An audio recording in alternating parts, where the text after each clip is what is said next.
आज की क्लास में हम पढ़ेंगे रेस्पिरेशन के बारे में। तो रेस्पिरेशन एक ऐसा प्रोसेस होता है जिसमें जो भी डाइजेस्टेड फूड है उसका ऑक्सीडेटिव ब्रेकडाउन होता है और एनर्जी रिलीज होती है। ये जो एनर्जी रिलीज होती है ये केमिकल फॉर्म में होती है और ये स्टोर होती है एटीपी की फॉर्म में।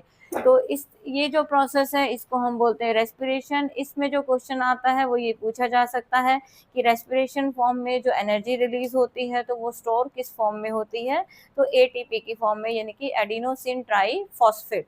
तो अब एक क्वेश्चन इसमें और पूछा जाता है कि रेस्पिरेटरी सबस्ट्रेट क्या होते हैं। तो रेस्पिरेटरी सबस्ट्रेट ऐसे ऑर्गेनिक सब्सटेंसेस होते हैं जिनका ऑक्सीडेटिव ब्रेकडाउन होता है रेस्पिरेशन के प्रोसेस में। तो यहाँ पे ब्रेकडाउन किसका होता है, फूड का।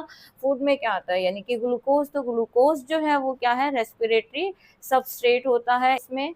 नेक्स्ट जो है हमारा टाइप ऑफ रेस्पिरेशन। तो रेस्पिरेशन जो होता है ये एरोबिक और एनारोबिक। एरोबिक रेस्पिरेशन जो ऑक्सीजन की प्रेजेंस में होता है, एनारोबिक रेस्पिरेशन जो ऑक्सीजन की एब्सेंस में होता है। फर्दर एनारोबिक रेस्पिरेशन जो है उसके फिर टू टाइप्स होते हैं, alcoholic fermentation and lactic acid fermentation.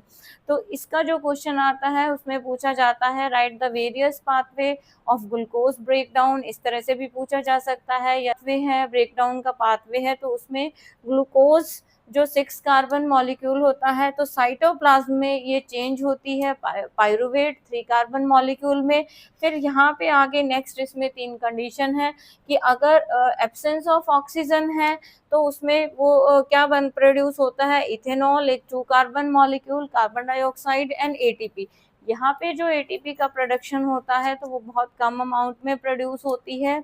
फिर ये होता है यीस्ट के अंदर। नेक्स्ट जो है लैक ऑफ ऑक्सीजन, इनकी ऑक्सीजन की कमी में, तो ये होता है मसल सेल में।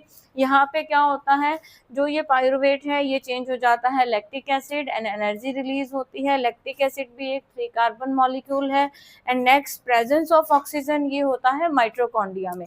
तो यहाँ पे carbon dioxide water and energy release होती है। तो कंप्लीट इसमें जो एनर्जी का प्रोडक्शन होता है तो 38 एटीपी मॉलिक्यूल्स जो है एनर्जी एटीपी के प्रोड्यूस होते हैं यहाँ पे।